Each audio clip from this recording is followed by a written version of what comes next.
The Arizona sun hung low on the horizon, painting the desert landscape in shades of burnt orange and deep crimson. Heat waves still shimmered off the cracked asphalt of Interstate 40, even though it was nearly 6 in the evening. The air smelled of hot rubber, dust, and sage, the distinctive scent of the American Southwest in late spring. 5 motorcycles roared down the highway in formation, their chrome gleaming in the golden light. The sound of their engines was a thunderous symphony that echoed across the empty desert, a declaration of freedom and brotherhood that had drawn these men together years ago. Leading the pack was a massive man known only as Reaper, his weathered face hidden behind dark sunglasses, his gray-streaked beard whipping in the wind. His leather vest bore the patches and colors of his motorcycle club, each one telling a story of miles traveled and bonds forged. Behind him rode Wrench, a lean man with tattooed forearms and grease permanently embedded under his fingernails from a lifetime of fixing engines. Next came Doc, a former Army medic whose eyes held memories he rarely spoke about. Preacher followed, his dark skin contrasting with the silver cross that hung around his neck, a reminder of the man he'd become after leaving behind the man he used to be. Finally, there was Mouse, the smallest of the group, but with a mechanical genius that kept their bikes running through everything the road threw at them. They had been riding for 3 days straight, heading from their chapter house in California toward a national rally in New Mexico. It was supposed to be a straightforward trip. Ride hard, camp rough, and arrive ready to celebrate with brothers from across the country. But the desert had other plans. Doc's bike had developed a concerning rattle near Kingman, and Wrench's temperature gauge was climbing into the red zone. "Pull off at the next stop," Reaper's voice crackled through their helmet communicators. "We need to check these bikes before something expensive breaks." 10 minutes later, they rolled into a rundown rest stop just outside Flagstaff. The place had seen better days. Probably better decades. The gas station's paint was faded and peeling. The convenience store windows were covered with sun-bleached advertisements for beer and lottery tickets, and the parking lot was more pothole than pavement. A flickering neon sign advertised cold drinks and clean restrooms, though the second claim was questionable at best. The bikers dismounted with the synchronized grace of men who had done this 1,000 times before. Joints cracked and muscles stretched after hours in the saddle. Reaper pulled off his sunglasses and surveyed the area with the automatic caution that came from years of watching his back. "Mouse, help me with Doc's bike," Wrench said, already crouching beside the machine, his ear cocked toward the engine. "That rattle's coming from the primary chain. We need to adjust the tension before it tears itself apart." "I'm getting food," Preacher announced, heading toward the convenience store. "Real food. Not gas station burritos that'll have us making emergency stops every 20 miles. Good luck finding real food in there," Doc muttered, but he followed anyway, his limp slightly more pronounced after the long ride. The injury from Iraq never quite healed right, and long days on the bike made it worse. Reaper walked to the edge of the parking lot, stretching his back and taking in the landscape. The desert stretched endlessly in all directions, interrupted only by the occasional Joshua tree standing like a sentinel in the fading light. Mountains rose purple in the distance, their peaks still touched by snow despite the heat of the valley floor. There was a peace in this emptiness, a silence that let a man hear himself think, something that was harder to find with each passing year. He didn't notice the boy at first. Marcus Williams had been watching the motorcycles for the past 15 minutes, hiding behind a dumpster at the far corner of the parking lot. His heart was pounding so hard he could hear it in his ears, louder even than the rumbling engines that had announced the bikers' arrival. His hands were shaking, his mouth was dry, and every instinct was screaming at him to run away, to forget this crazy idea, to go back to the apartment and tell his mom he couldn't do it. But tomorrow was Father's Day, and tomorrow every other kid in his 5th grade class would bring their dad to school for the special assembly and activities. Every kid except him. Marcus was 10 years old, small for his age, with close-cropped hair and intelligent brown eyes that held more sadness than any child's eyes should. He wore a faded blue t-shirt, jeans with worn knees, and sneakers that his mom had bought at a thrift store 3 months ago, already too small, but they couldn't afford new ones yet. In his backpack were his school books, a water bottle, and a crumpled flyer about tomorrow's Father's Day celebration at school. His father, Sergeant David Williams, had died 4 years ago in Afghanistan. Marcus's memories of him were fading around the edges, like old photographs left too long in the sun. He remembered his dad's laugh, the way he could toss Marcus in the air and catch him, the scratchy feel of his uniform when he hugged him goodbye for the last time. But faces fade, voices quiet, and eventually Marcus was left with more emptiness than memories. His mother, Diana, worked 2 jobs, nursing shifts at Flagstaff Medical Center and weekend cleaning at a hotel. She was amazing, strong, loving, and determined to give Marcus every opportunity she could. But she couldn't be at the Father's Day event. She had to work, and they needed every dollar she could earn to keep their small apartment and put food on the table. Marcus had been walking home from his friend Jamal's house when he saw the motorcycles pull into the rest stop. He'd been thinking about tomorrow, about how he'd have to sit alone or pretend to be sick to avoid the humiliation of being the only kid without a father figure to bring. And then he saw them, these big, intimidating men with their leather and their motorcycles and their brotherhood. It was a crazy idea, a stupid idea. His Mom would be furious if she knew. But desperation makes people brave, or maybe just reckless. Marcus took a deep breath, adjusted his backpack, and stepped out from behind the dumpster. His legs felt like they were made of rubber as he walked across the parking lot toward the man standing alone at the edge, the biggest, scariest-looking one with the gray beard and the leather vest covered in patches. Reaper heard the footsteps behind him and turned, his hand automatically moving toward his belt before he registered that the sound was too light to be a threat. He looked down and saw a small black boy standing there, trembling slightly, but with his chin raised in determination. For a moment, neither of them spoke. Reaper studied the kid with the assessing gaze of someone who'd learned to read people quickly. The boy's clothes were clean but worn.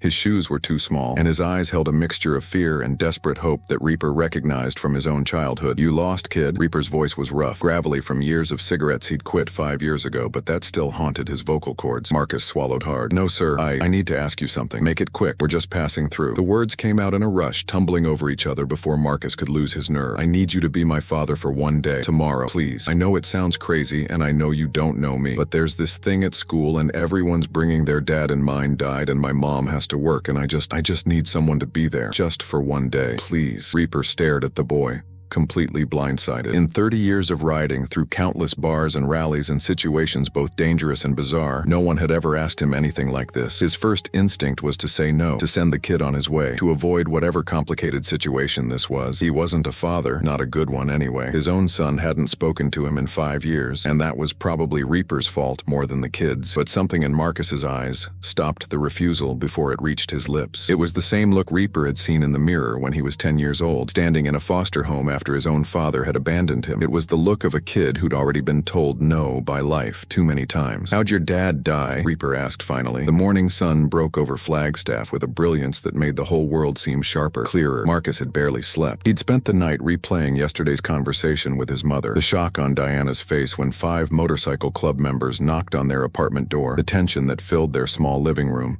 and finally, the tears in her eyes when she realized these strangers were offering her son something she couldn't give him herself. At 7:30 a.m., Marcus was already dressed in his best outfit. Khaki pants his mom had ironed the night before, a button-up shirt that was slightly too big, and the dress shoes he only wore to church. He stood at the window of their second-floor apartment, watching the parking lot, his stomach doing flips. Diana Williams stood behind him, her nurse's scrubs already on for her shift that started at 9. She was a beautiful woman, 32 years old, but looking older from the weight of responsibility and grief she carried. Her hair was pulled back in a practical bun, her face was free of makeup except for a touch of lipstick, and her eyes held a mixture of gratitude and worry. "Baby, you sure about this?" she asked for the 10th time that morning. "Mom, they're good people. You said so yourself last night." Diana had indeed said that after 2 hours of conversation with Reaper and his brothers. They'd sat in her tiny living room, these massive men on her secondhand furniture, and they'd talked, really talked, about Marcus's father, about the school event, about their own complicated histories with fatherhood. Reaper had been honest, brutally so, about his failures as a father. Doc had shared his struggles after coming home from war. Preacher had talked about redemption and second chances. By the end of the night, Diana had seen past the leather and the patches to the human beings underneath. But trusting strangers with her son still went against every protective instinct she had. At 7:43 a.m., the rumble of engines echoed through the apartment complex. Marcus's face lit up like Christmas morning. 5 motorcycles rolled into the parking lot in perfect formation, their chrome gleaming in the morning light. But something was different today. The bikers had cleaned up. They still wore their leather vests and boots, but underneath were clean shirts. Beards were trimmed, hair was combed. They looked like men who were trying, really trying, to be presentable for something that mattered. Reaper led the group up the metal stairs to Diana's apartment. He knocked firmly, but not aggressively. Diana opened the door, Marcus practically vibrating with excitement beside her. She studied each man's face, making one final assessment before she let her son go into their care. "You'll have him back here by 3 o'clock, she asked. 2:30. Reaper corrected. "We know you work hard, ma'am. We won't make you worry longer than necessary." Doc stepped forward, pulling a card from his pocket. "This has all our cell phone numbers. You can call or text anytime. We'll send you pictures throughout the day so you know he's safe." Diana's eyes welled up. She blinked hard, refusing to cry in front of these men. "You take care of my baby, like he was our own," Preacher promised, and something in his voice made her believe it. Marcus hugged his mother tight, then bounded down the stairs toward the motorcycles. The other bikers followed, leaving Reaper alone with Diana for a moment. "Thank you," she whispered. "You have no idea what this means to him, to both of us." Reaper nodded, uncomfortable with gratitude. "Your son's got courage, asking us like he did. That came from somewhere. You're doing a good job with him, ma'am." Before Diana could respond, he was gone, descending the stairs with surprising grace for such a large man. The neighbors had gathered to watch the spectacle. Mrs. Chen from apartment 2C stood on her balcony with her morning coffee, her mouth hanging open. The Rodriguez family paused their breakfast to stare out their window. Even Mr. Patterson, the grumpy retiree from the first floor, had come outside to see what the noise was about. Marcus climbed onto the back of Reaper's bike, the helmet already familiar from yesterday's ride. The other bikers mounted their machines, and with a synchronized roar,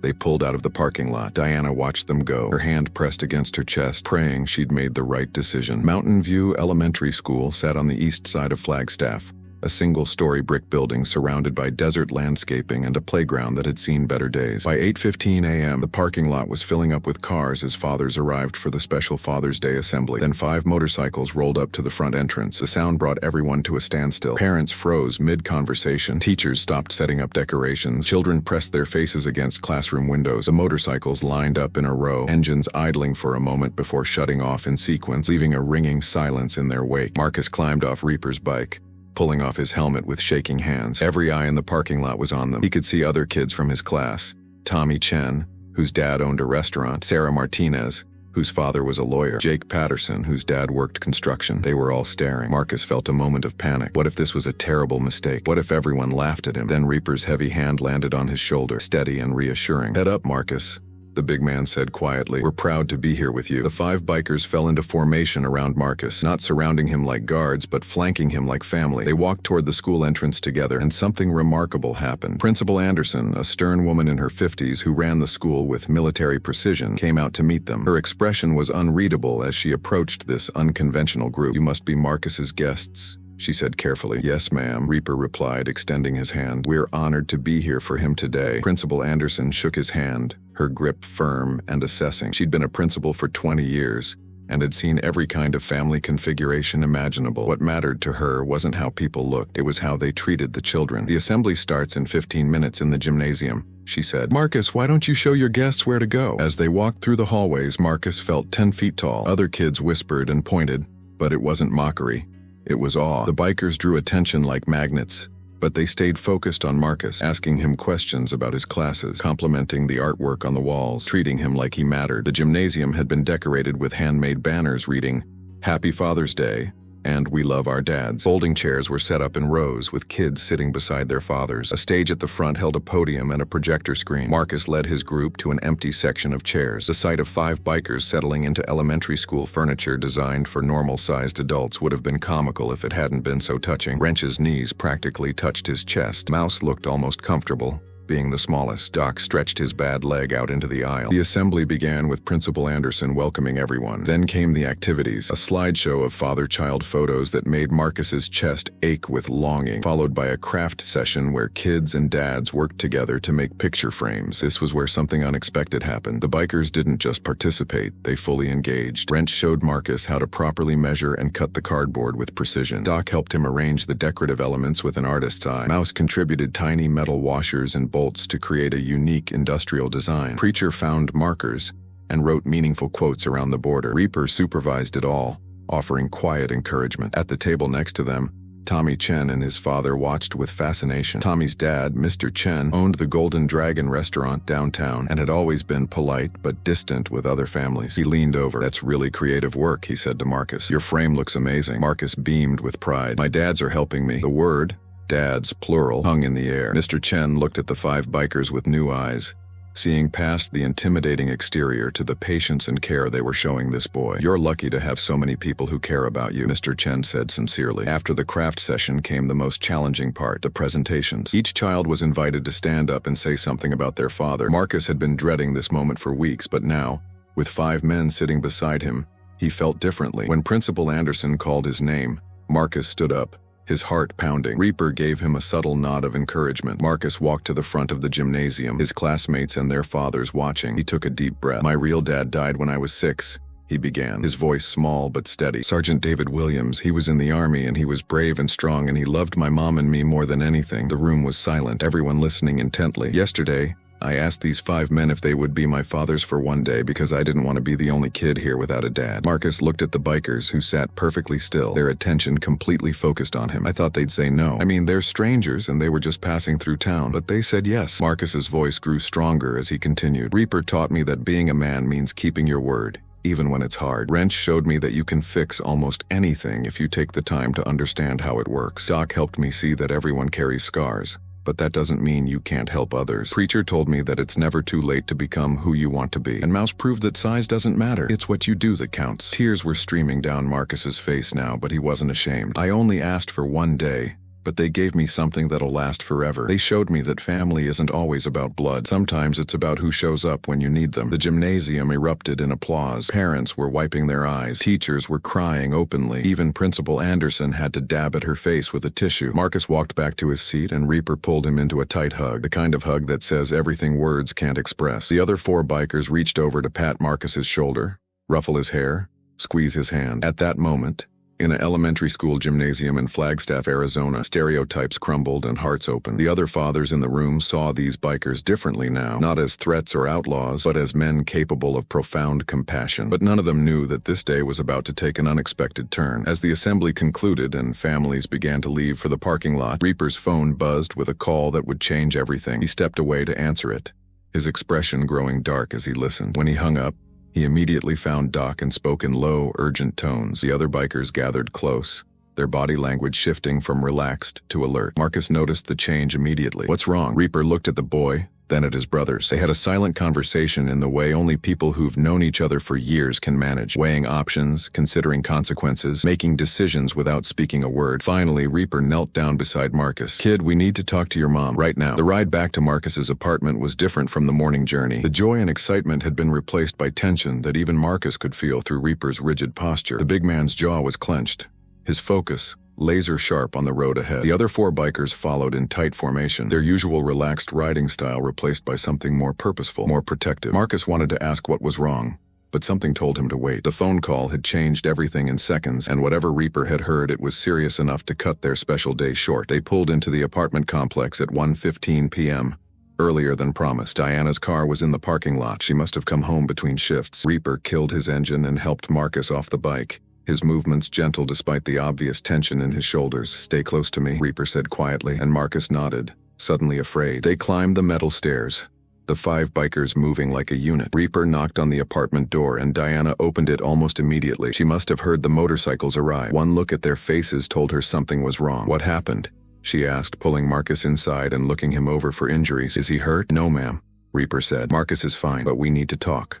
All of us." Diana's living room felt even smaller with 6 people crowded into it. Marcus sat between his mother and Reaper on the worn couch while the other 4 bikers found positions around the room, Wrench leaning against the wall, Doc taking the single chair, Preacher and Mouse standing near the window. Reaper pulled out his phone and placed it on the coffee table. "Before we left for the school this morning, I made some calls, asked around about Marcus, about his situation. Old habits from my past life. I always check out a situation before I commit to it." Diana's expression hardened. "You investigated us? For protection, not suspicion," Doc interjected gently. "We needed to know if there were any complications, any dangers we should be aware of." Reaper continued, "What I found out concerns me, and it should concern you too. Marcus, I need you to be honest with us right now. Are there kids at school who've been giving you trouble?" Marcus's body went rigid. He stared at his hands, his jaw clenched in a way that reminded Reaper painfully of himself at that age. "Marcus, baby, what's going on?" Diana's voice was tight with worry. The silence stretched for a long moment. Then Marcus's voice came out small and ashamed. "It's nothing I can't handle." "That's not what I asked,"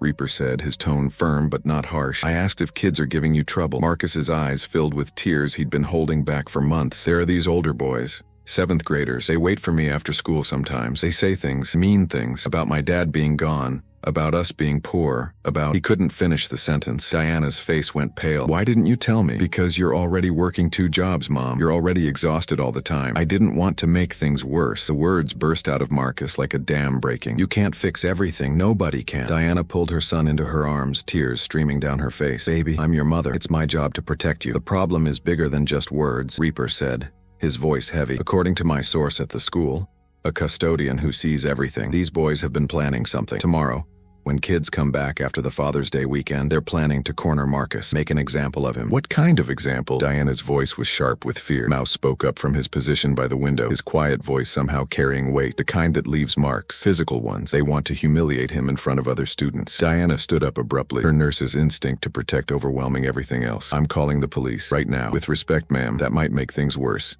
Preacher said. "These kids come from families with money and connections. The lead kid's father is a lawyer who's known for making problems disappear. You call the cops, and by tomorrow these boys will have alibi stories locked down tight, and Marcus will be labeled a snitch. The targeting will get worse. not better. Diana looked like she wanted to argue, but years of working in a hospital had taught her that sometimes the system didn't work the way it should. She sank back down onto the couch, looking defeated. "So what do we do?"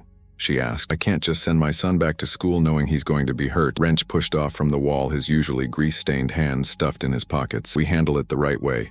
Legal, but effective. There's a right way to handle bullying," Doc added. "I've seen it work before, but it requires documentation, witnesses, and making sure the school understands the severity of the situation." Reaper looked at each of his brothers, then at Diana and Marcus. "We're not leaving town tomorrow like we planned. We're staying until this is resolved. But to do this right, we need to understand everything. Marcus, I need you to tell us the whole story.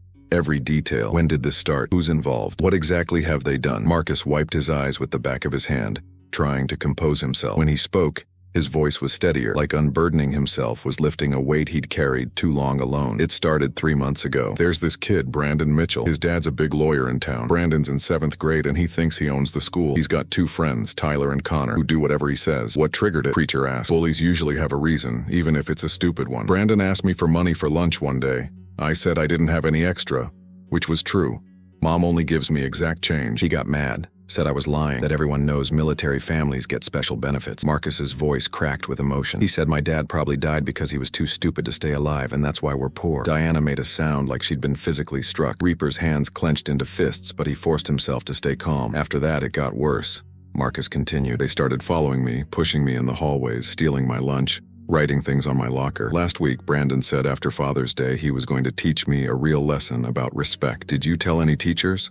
Doc asked. Marcus shook his head. "I told Mr. Harris, my homeroom teacher, about the hallway stuff. He talked to Brandon, but nothing changed. Brandon just got sneakier. And Tyler's dad donates a lot of money to the school, so the principal always gives them second chances." The bikers exchanged looks. They all knew this story. Power protecting power, money insulating consequences, and kids like Marcus getting crushed in between. Reaper stood up, his full height making Diana's small living room feel even smaller. "Here's what's going to happen. Tomorrow morning we're going to the school before classes start. We're meeting with Principal Anderson and we're laying out everything. Dates, witnesses, specific incidents. We're making an official complaint and demanding action. They'll just deny it," Diana said bitterly. "Rich kids always do. That's where we come in," Wrench said. "We know people who work at the school who see things." The custodian Reaper mentioned, a couple of cafeteria workers, even a teacher who's been wanting to report this but didn't have backup. "We're going to gather statements tonight, and we're going to have a conversation with Brandon's father," Preacher added. "Not a threat. Nothing inappropriate. Just a father-to-father talk about what kind of man he's raising." Diana looked uncertain. "These are powerful people. What if they come after you? After us?" Mouse stepped forward, his small stature somehow not diminishing his presence. "Then they're coming after all of us, and they'll find that's a bigger fight than they want." Reaper crouched down in front of Marcus again. "But the most important thing is you, kid. You can't run from this forever. Eventually you're going to have to face these boys.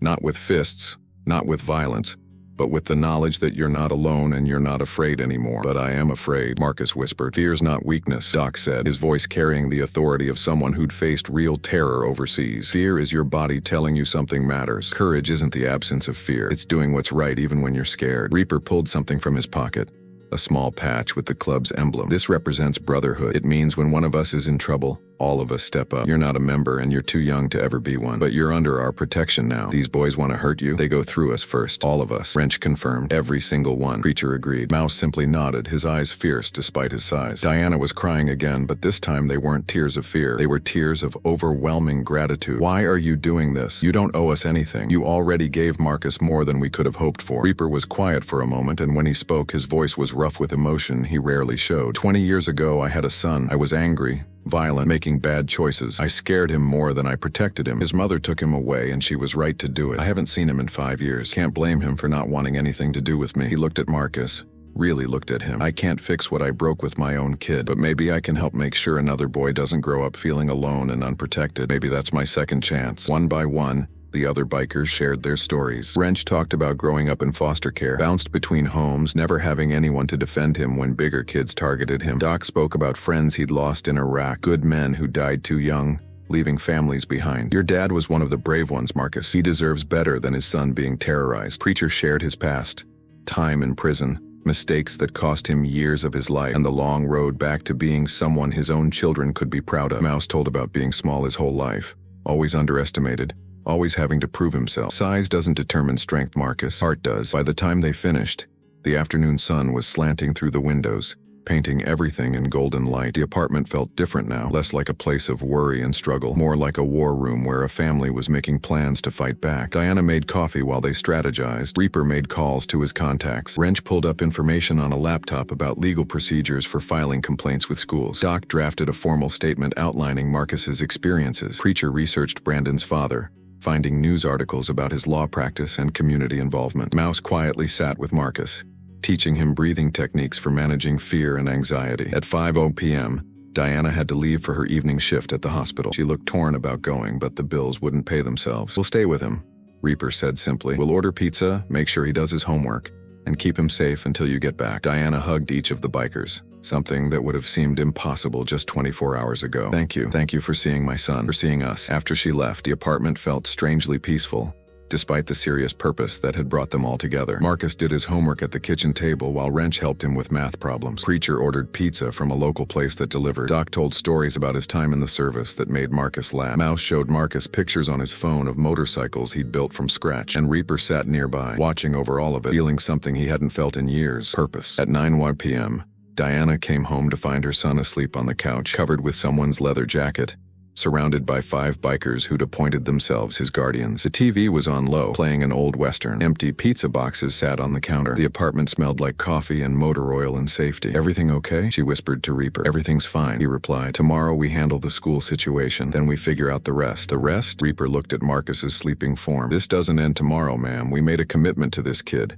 We don't break commitments." Diana simply nodded, too emotional to speak. As the bikers prepared to leave for the motel where they'd rented rooms, Marcus stirred awake. "You're leaving?" "Just for tonight," Reaper assured him. "We'll be back at 7 a.m. We're going to school with you tomorrow, and we're going to make sure everyone knows you're not alone anymore." Marcus stood up and hugged Reaper, then each of the other bikers in turn. "Thank you for everything." Outside, as the 5 men mounted their motorcycles under the stars, Wrench spoke what they were all thinking. "We're in this now.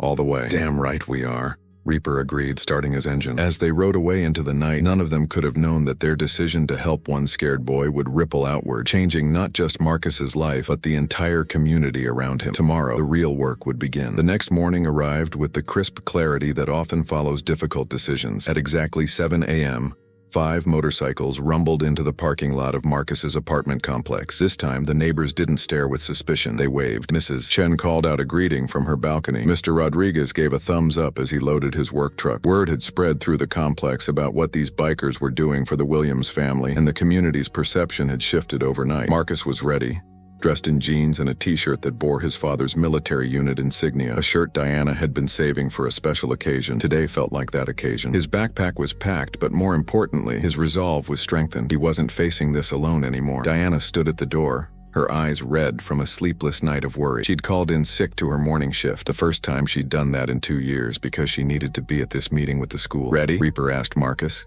his weathered face serious but encouraging. "Ready," Marcus replied, and his voice didn't shake. The convoy that arrived at Mountain View Elementary at 7:45 a.m.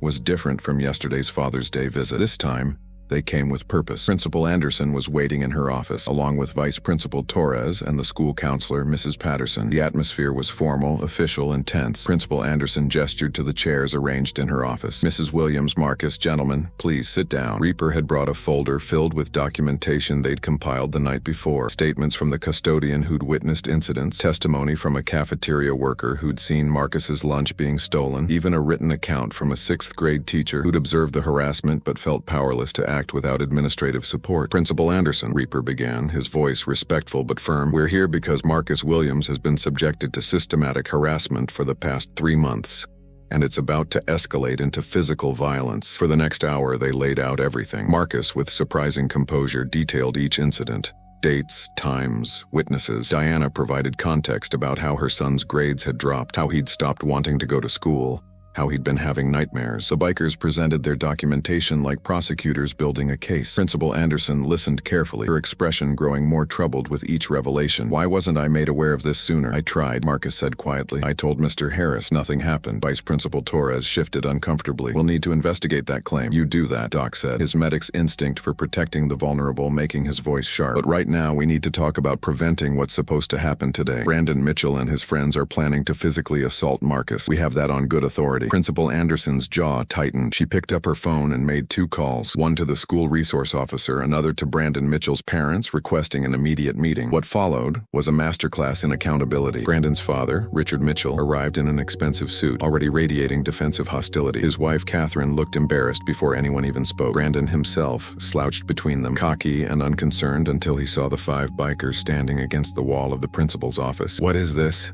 Richard Mitchell demanded. "Why is my son being ambushed?" "Your son," Principal Anderson said coldly, "has been systematically harassing Marcus Williams for 3 months. We have documented evidence, multiple witnesses, and credible information about a planned assault." "That's ridiculous," Brandon sneered. "I never touched him." "Not yet," Mouse said quietly from his position by the wall. "But you were planning to." Today, Richard Mitchell turned to the bikers, his lawyer's instinct to attack kicking in. "And who are you? What gives you the right to make accusations against my son?" Reaper stepped forward, and despite being in a professional setting, his presence was commanding. "We're men who won't stand by while a child is threatened. Your son has been terrorizing Marcus because he lost his father serving this country. Your son mocked a fallen soldier and planned violence against his child. That's who your son is, Mr. Mitchell. The question is, what kind of father raises a boy like that?" The words hit like a physical blow. Catherine Mitchell's face crumpled, and she looked at her son with dawning horror. "Brandon, is this true?" Brandon's cockiness faltered. Under the combined weight of his mother's pain, the principal's authority, and 5 bikers who looked ready to ensure justice was served,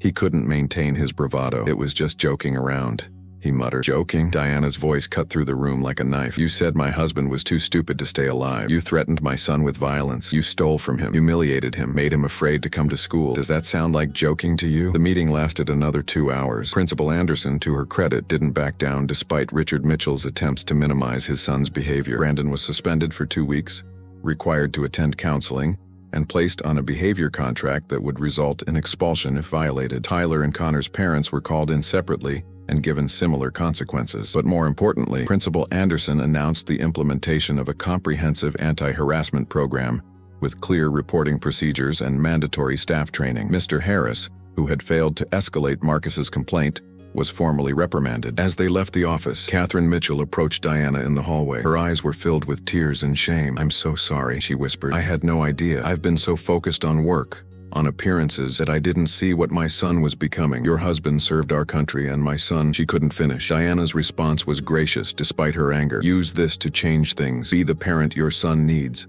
not the one who makes excuses for him." Catherine nodded, unable to speak, and hurried away to where her husband and son were waiting. 3 months later, the Arizona summer had settled over Flagstaff with its characteristic intensity, but inside Diana's apartment, there was a sense of peace that had been missing for years. Marcus sat at the kitchen table working on a model motorcycle that Wrench had sent him as a gift. His grades had improved dramatically. He'd even made honor roll last month. The nightmares had stopped. He smiled more, laughed easier, and carried himself with a confidence that came from knowing he was valued. The apartment had changed too. Pictures now covered the walls, photos of Marcus with each of the bikers during their monthly visits. There was Marcus and Doc at the VA hospital where they'd volunteered together reading to veterans. Marcus and Wrench in a garage, covered in grease and grinning. Marcus and Preacher at a community center, helping serve meals. Marcus and Mouse at a motorcycle show, examining custom builds. And prominently displayed, Marcus with Reaper at his father's grave, placing flowers on Memorial Day. The bikers had kept their promise. They hadn't disappeared after solving the school situation. Instead, they'd woven themselves into Marcus's life in a way that was sustainable and meaningful. They called weekly,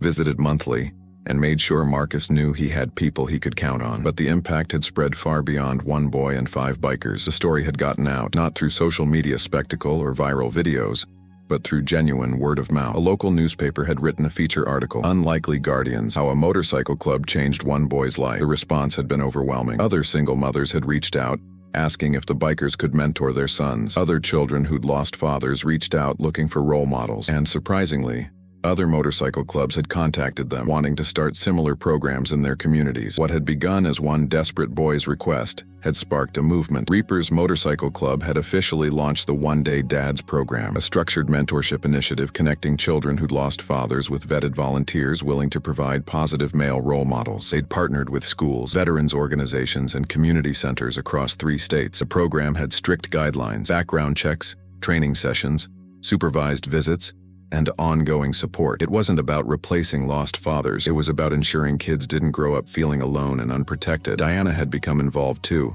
helping organize events and connect families. She'd even started dating again, slowly, carefully, with Reaper's surprisingly thoughtful advice about what to look for in a good man. But perhaps the most unexpected development involved Reaper himself. 5 months after meeting Marcus, Reaper received a phone call from a number he hadn't seen in 5 years. His son, Jake, had read the newspaper article about his father's mentorship of Marcus. The article had described Reaper honestly, acknowledging his past failures but highlighting his efforts at redemption. "Dad," Jake's voice had been tentative on the phone. "I want to talk." That conversation had led to others. Slowly, painfully, Reaper and his son were rebuilding a relationship that had been broken for years. Jake had even visited Flagstaff to meet Marcus, curious about the boy who'd somehow given his father a second chance at being a good man. "You did for him what you couldn't do for me," Jake had said, and it wasn't accusatory.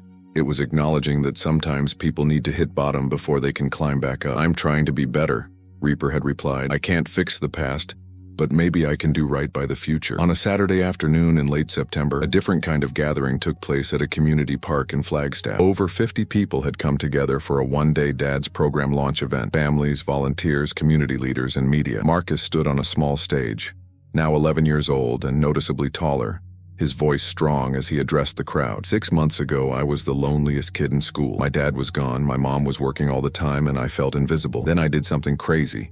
I asked 5 strangers who looked scary and tough if they would be my fathers for one day." The crowd chuckled softly. What I didn't know then was that I wasn't asking them to pretend to be my dads. I was giving them a chance to be the men they wanted to be. Reaper says I saved him as much as he saved me. I think that's what family does. We save each other. Marcus looked at the 5 bikers standing at the side of the stage, each one watching him with undisguised pride. "These men taught me that family isn't just about who you're born to. It's about who shows up when you need them. It's about people who see you're struggling and decide to help instead of looking away. It's about having the courage to ask for help and the compassion to give it." He paused, collecting his thoughts. "My real dad will always be Sergeant David Williams. Nobody can replace him, and I don't want them to. But these 5 men and all the mentors here today, they're showing kids like me that we don't have to face the world alone. That's the greatest gift anyone can give." The applause was thunderous. Diana stood in the front row, tears streaming down her face, flanked by several other single mothers who'd been connected with mentors through the program. After the speeches, as families mingled and kids played, Reaper found himself standing with his 4 brothers, watching the scene with satisfaction. "Never thought we'd end up here," Wrench said, shaking his head in wonder. "Running a mentorship program, getting praised by community leaders, being role models. Life's funny that way," Doc mused. "Sometimes the road takes you where you need to go, not where you plan to go." Preacher nodded toward Marcus, who was showing a younger boy his model motorcycle. "That kid changed us, gave us purpose beyond just riding and looking tough. He asked us to be his fathers for one day," Mouse said quietly. "But really, he made us better men for a lifetime." Reaper watched Marcus laugh at something the younger boy said, watched him patiently explain how the model was built, watched him be the kind of role model that Reaper wished he'd been for his own son at that age. "You know what the crazy thing is?" Reaper said to his brothers. "I thought we were doing him a favor. Turns out he was doing us one. He saw past the leather and the bikes and the tough guy act. He saw men who needed to be needed, and he gave us the chance to matter." A few feet away, Marcus looked up and caught Reaper's eye. The boy grinned and waved, then went back to his conversation with the younger child he was mentoring. In that moment, Reaper understood something profound. Redemption isn't about erasing the past. It's about using your scars to help heal someone else's wounds. It's about being brave enough to show up, to be vulnerable, to admit you don't have all the answers, but you're willing to try. One scared boy had stopped 5 bikers on a desert highway and made an impossible request. In doing so, he'd set in motion a chain of events that would change countless lives, including and especially the lives of 5 men who thought they were too broken to be anyone's heroes. As the sun set over Flagstaff, painting the sky in shades of orange and purple, the community celebration continued. Laughter filled the air. Children played without fear. And at the center of it all was a simple truth that Marcus had understood instinctively. Everyone needs family.